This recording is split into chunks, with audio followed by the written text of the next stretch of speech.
St. John's University, this is Mark on the space station, comm check. Mark, this is Jim from St. John's. We hear you loud and clear. Jim, great to hear your voice. Hopefully you're getting the video as well. Yes, the video is coming through now, great, and we've got students here from some local high schools and St. John's and St. Ben's, as well as faculty and staff that are just excited to see you today, Mark. That's very kind of you to say. I wish I could see you all, but I can hear your voices, that's for sure. Okay, thanks, Mark. I think we'll jump right into the questions here then. So go ahead with our first question. Why did you become an astronaut? Great question. I became an astronaut because of the opportunity to explore. It's got a great combination of mental and physical challenges, and also it's a job where you have the ability to contribute to all of humankind. So, gosh, I never thought I'd be able to get the job, but I certainly am happy I got it.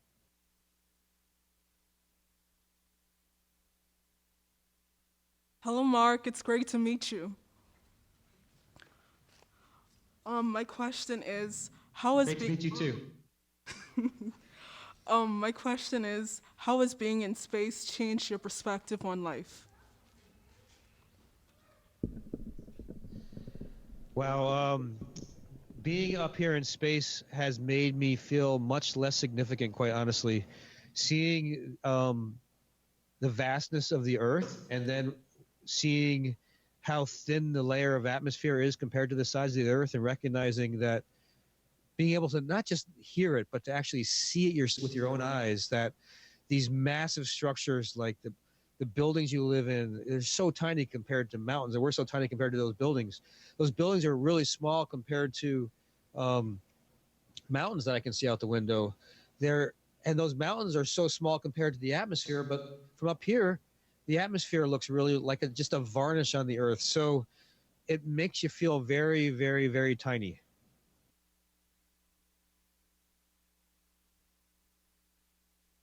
What kind of experiments do you do, and how does Earth benefit from them? Another great all of these are great questions.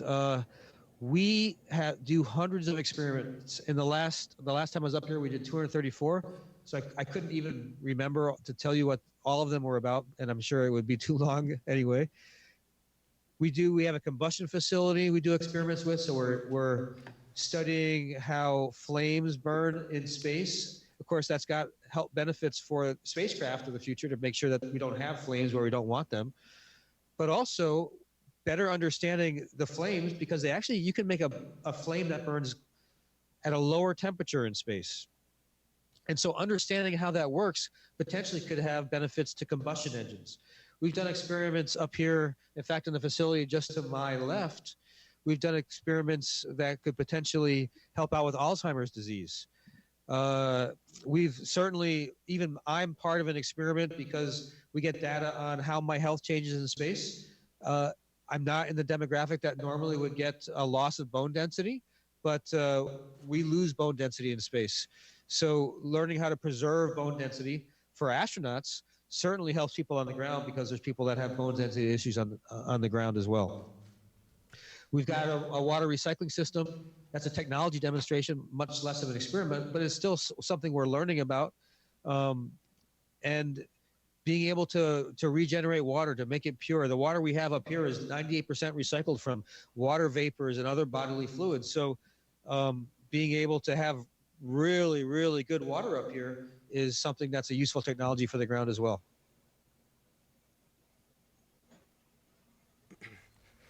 How does living with people from different countries, cultures, and backgrounds affect your work and the relationships you have in the space station?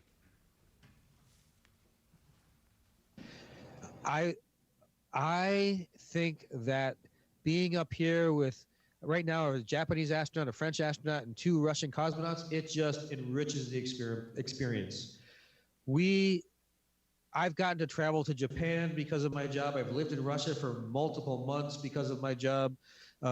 Gotten sent to Belgium and Germany and all these amazing places because my job required it of me. And I got to learn about the ways people do things differently. And it's really eye-opening. I think world travel is a fantastic experience, and having coworkers from these other places has been wonderful as well.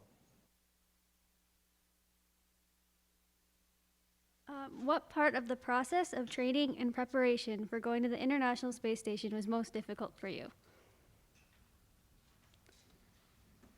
That's great timing, having these two questions in succession, because also the biggest challenge for me in training was learning Russian. I had to be a co-pilot previously on a Russian spacecraft, which meant I had to communicate with the ground control team and my cosmonauts on the spacecraft with me. It was really challenging because it was also very important that I understood which button to press, because it could have had dire consequences if I didn't learn the right way. Also, the classes were taught in Russian with a Russian interpreter, and I got oral exams from Russian instructors on their technical systems. So getting proficient enough in a foreign language to be able to do astronaut training in a different language was certainly very challenging.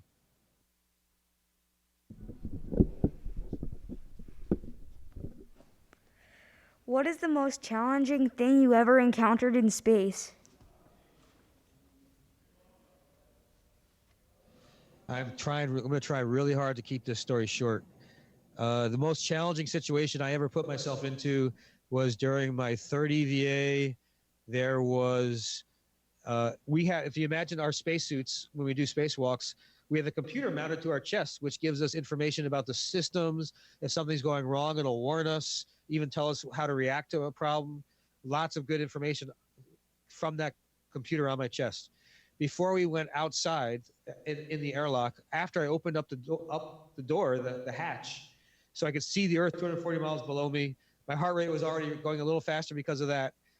I kind of casually reported that the display on that computer wasn't working.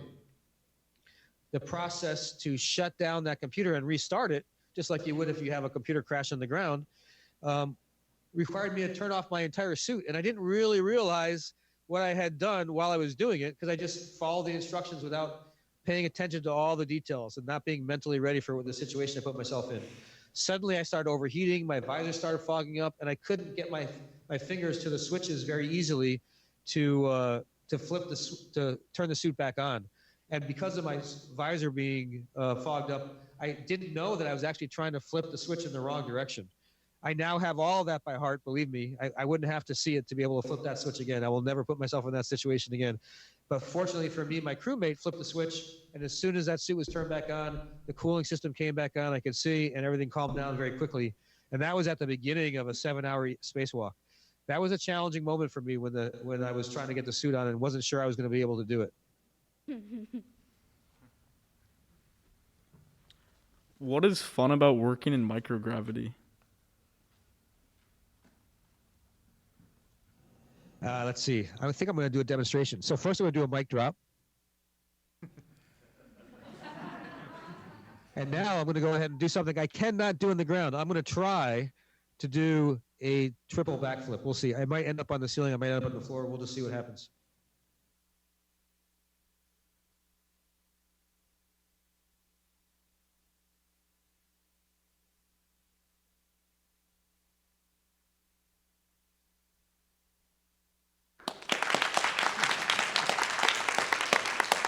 Fun. I didn't stick the landing, though, that time, that's for sure. How has your education overall affected your life and what you are doing now? Gosh, my education has opened up so many possibilities for me. Just being able to be a critical thinker, to recognize that, and to learn to be a lifelong learner, quite honestly. So I certainly enjoyed studying science and physics at St. John's, and that turned out to be having a degree in a technical field like physics or biology, chemistry, even sometimes computer science, mathematics, those type of things. Currently, you have to have a master's degree to be able to even be considered to be hired as an astronaut in one of those technical fields. So it opened up lots of possibilities for me. And I would say the extracurriculars in my educational experience were extremely important as well, because of all the things they taught me about working as a member of a team. So I can't say enough about what education has done for me. What type of robotics exist on the space station? We have a robotic arm outside the space station that is huge. For a Cygnus spacecraft, not the SpaceX anymore, but Cygnus spacecraft, when that vehicle gets close to us, it doesn't actually connect right away. It just gets close. It will go ahead and go into free drift mode. So basically it stops controlling after it's done a really good job of stabilizing itself in the same trajectory as the space station, close with 30 feet away. And then we have to reach out with this robotic arm that we control ourselves to grab it. That's one type of robotics. Another one, we've got a technology demonstration going on here. Hopefully I'm not going to mess it up by pulling it off the wall. This is Astro B. Potentially this could be a robot that will help us find things. So we do experiments where it just goes ahead and flies around in this area, does tests on trying to find things. Like I put a picture of a sock on the ground one time. That was part of the experimental setup to see if it could find things with its camera. And they have it's actually blinking. I don't know that has a operational purpose, but it's kind of cute. So those type of robots. We have stand by while I try to figure out how to get this connected again.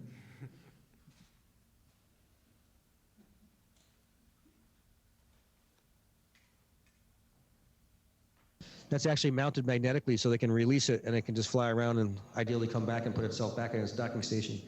Other type of robots. We have a thing called Robonaut, also something very different. It looks like a human being, but a human being with kind of big spider legs. So the idea behind that is it would actually reach around, move itself around the space station, and have legs that can clamp onto these handrails. I haven't actually seen that in operation like I have seen the Astro Bees in operation. So there's a wide variety of items up here. Have your experience on the ISS given you any idea about the future of energy in the world and climate change? Being able to look from outside the atmosphere at the Earth has certainly made me perceive the atmosphere as a very precious resource.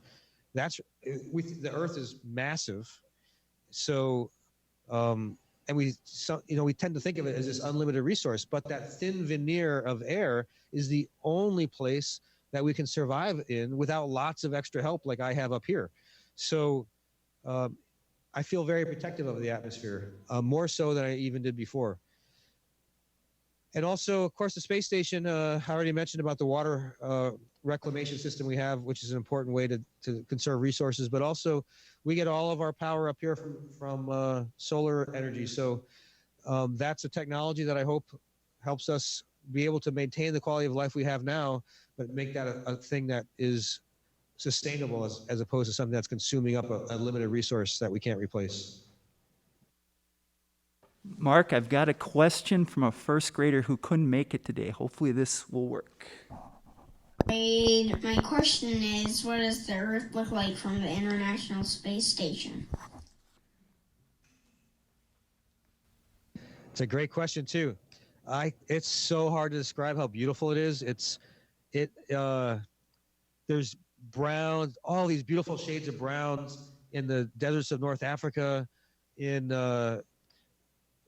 Canada, especially during the winter, you can see all these spots of glacier-created lakes in Minnesota. I got to look at Patagonia, very southern tip of South America, and take some really zoomed-in shots with a camera of the glaciers there. Just so much to see. Even wind patterns in the Aleutian Islands off the coast of Alaska. It's very windy. And we could actually see how windy it was because of these V shapes that the islands would make in the clouds that helped us see how the air was flowing. There's even textures on the water. These massive patterns of how the water reflects light. There's something I don't think anybody would ever see if you're on a boat on the surface of the water because you just can't see far enough away. And then the other thing that really strikes me about how the Earth looks from space is with the Earth sunlit, the background is so dark, it looks like the Earth is in a pool of ink. It's like the definition of black. So it makes the Earth seem very, very, very far away from everything else. Thanks for that question. I hope I'm not answering too long. I want to make sure we can get as many questions in as possible. How long does it take your body to adjust between Earth's gravity and microgravity on the space station? I would say it depends a lot. I think if you're talking about just feeling comfortable, I would say it's on the order of a week. If you're talking about having habit patterns that make you feel like you can function like a normal human being, I would say that's more like a month. I was highly trained for my job on my first flight, and I got up here and I was losing stuff like crazy. So getting into some habits where I could put stuff someplace and know that was going to be back there again. And so that took a while. This time, since this is my second flight, I came back up here and it was just like riding a bike. I came back up and all those habits that I learned the previous time I already had. Now, there were still things I had to get used to and some queasiness that went away pretty quickly. But yeah, I'd say on the order of weeks, 1 to 3. What is the coolest thing you can see from the International Space Station? I already mentioned Patagonia was a cool thing to see, but we went through some auroras that were absolutely gorgeous. The solar activity was high enough that the auroras were very active, and it felt like we were going through the auroras up here in the space station. And at one point, we were looking down from our cupola. It's our biggest window on the space station, and it kind of felt a little bit like we were going, imagine if you're in a lake in Minnesota and you can see some vegetation kind of barely visible coming up towards you from the bottom. That's what it looked like, but it was this kind of ghostly green and gray lighting instead of plants like you might see in a lake. So it was magnificent. How often are you using mathematics on the space station? At the level of trying to make sure I'm on my schedule, I'm using it constantly. So if I, recognizing that I got 25 minutes to do this, looking at my watch and being able to add 25 to whatever the time of day is, that's one level constant. I'm certainly not having to use calculus, but calculus is part of the way I got to learn about torque. And today I had to turn about 80 bolts, and one of the ways to be able to turn those bolts more easily might have been making the moment arm longer, because that cross product of the force and that moment arm determines the torque. So if I make the moment arm longer, and that's from linear algebra and the derivation of those things comes from calculus. So certainly as most fundamental, I use arithmetic all the time. My understanding of how things work is part of the process of learning calculus for me. So I would say I'm using mathematics constantly. What daily tasks do you have to do while on the ISS? Would you repeat the first part of that question again? Yeah, what daily tasks do you have to do while on the ISS? So one of the really nice things about the space station, and challenging things, is that we do things almost every day. We're doing something different. There is the only thing that I do every single day up here just about is resistive exercise training. And in addition to using the bathroom and eating, so using the galley to cook my food, maintenance of the space station, we don't have anything that we do every day to maintain the space station, but maintaining our bodies and keeping up our musculature, the bone density, requires that we exercise every day. And NASA's really good about giving us 2.5 hours every workday that's set aside to do cardiovascular training and resistive exercise training. Of course, that also includes the time to get cleaned up afterwards and put the equipment away. But it's really important we do it, and we appreciate the time to be able to do it. How do you train for spacewalks, and what is the real experience like? So we train for spacewalks primarily underwater in a I think it might be the largest pool in the world. It's 100 feet wide, 200 feet long, and 40 feet deep down at Johnson Space Center in Texas. We use the same spacesuits that we use, the same spacesuits we use in orbit to do a spacewalk. We do down on the ground, but the life support systems are changed so that we actually have umbilicals that connect us to air system that will pump air into the suit for us. Up here, it's all self-contained. But the space station model is all full scale underwater. So we get really familiar with the external surfaces of the space station, even where the handrails are, making sure we understand how to maneuver around. The one thing it doesn't train you for is water resistance. So water resistance is something we constantly have to fight while we're underwater because the water will stop us and stabilize us a little bit. In space, when you do a spacewalk, every bit of force you put in to get yourself moving, you have to stop yourself, you have to take all that out. So it can make your first spacewalk a little challenging because you put a lot of force in and then you end up having to work really hard to stop yourself. The second spacewalk, I realized that all I had to do was slowly move myself and kind of just keep fingertip contact with things, and I would get to where I needed to go as long as I was aiming in the right direction. Spacewalks are busy. You have to put a lot of effort into making sure you know every little detail about what you're going to do. And there's constantly the threat that you could mess up really, really bad and end up disconnecting from the space station, which would be really bad because you've got a little jetpack on there without a lot of gas propulsion, but that's your last chance to get back. No one's ever had to use it because we have a tether we keep to ourselves and even local tethers and safety tethers. So we're really good about practicing. So gosh, I told you. And then there's the view. The view when you do a spacewalk is incredible. It's hard to get your head wrapped around it. You've got all this work to do, and at the same time, there's this incredible sense of space. It sounds so simple, but of vast distances that you just, as a human being, you cannot understand what you're seeing. So it's I still haven't figured out the best way to describe it simply. It's challenging, incredible, and something we're always happy when we finish safely. Hi there. What's the strangest sensation you've had in space that surprised you the most?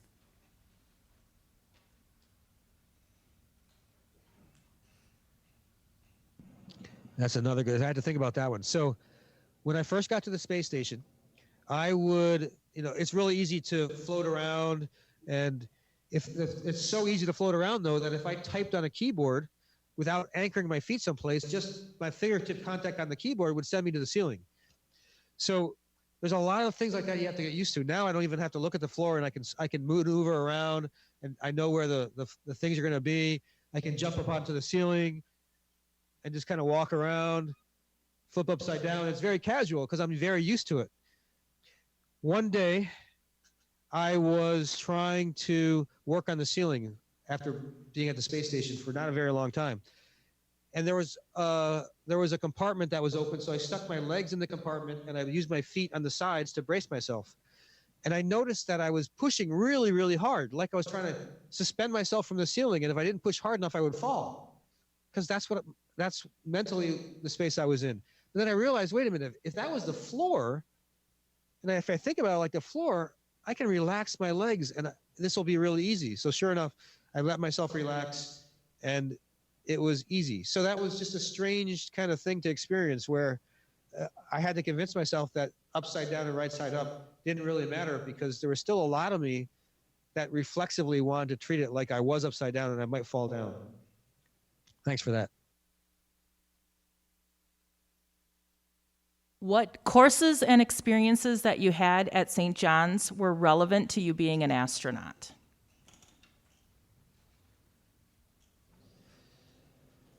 Certainly the ethics training. Gosh, so many things. There's not a single course I took at St. John's that didn't help me out as an astronaut. Even taking an art class, being just having, I think having a liberal arts education has really helped me. Like I mentioned earlier, be a lifelong learner, appreciate other people's perspectives. And I think the most important thing you can do as an astronaut up here is work well with other people. So, and that's one of the things that's great about not just the classes, but the community at St. John's is it really emphasizes living as a member of a community. Up here, I'm living as a member of a community of only 7 people, including myself. It's really important that we work well together. And there's a whole community of people we don't get to have face-to-face interaction on the ground with, but there's thousands of people on the ground that we are dependent on to support us. So having a good relationship with them as well. Even classes on religion that I took that gave me a broader perspective on other religions. I already talked about the technological classes. Yeah, I would just say liberal arts education has been very, very useful to me. Thank you. Hello. Hello. So how do the stars look from the International Space Station? The stars are. If you get to go to a high mountain desert with no clouds, you get a really good feel for how the stars look from the space station. In fact, in some ways, it looks better on the ground because you can look from in every direction up and to the sides, and you can see the stars. For me, I'm basically in a house, and I'm looking out the windows of the house to see the stars. And my windows all face down towards the earth, so I can't actually look to see the full expanse of the sky. I can only look at the sliver of sky between the horizon of the earth and the bottom side, the nadir side of the space station. But when you turn off all the lights inside the space station and you let your eyes adjust, it really is amazing. And like I mentioned, and one of the things I noticed is with some of our time-lapse photography, we can actually see a lot of satellites going through in contrast to the stars. So, and I've seen meteorites impact with the atmosphere and burn up. So lots of things that are equally beautiful on the ground, but there's unique experience about looking at the stars from space as well. Thank you. Mark, our time is pretty much up here. It flew by, and we'd like to just thank you again for spending time with us.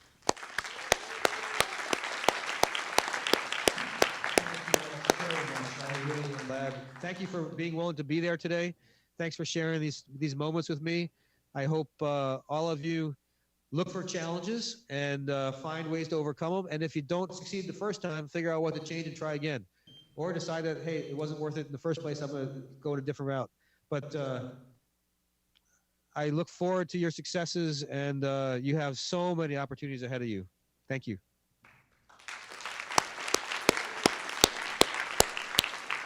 Thanks again, Mark, and we look forward to seeing you back on Earth.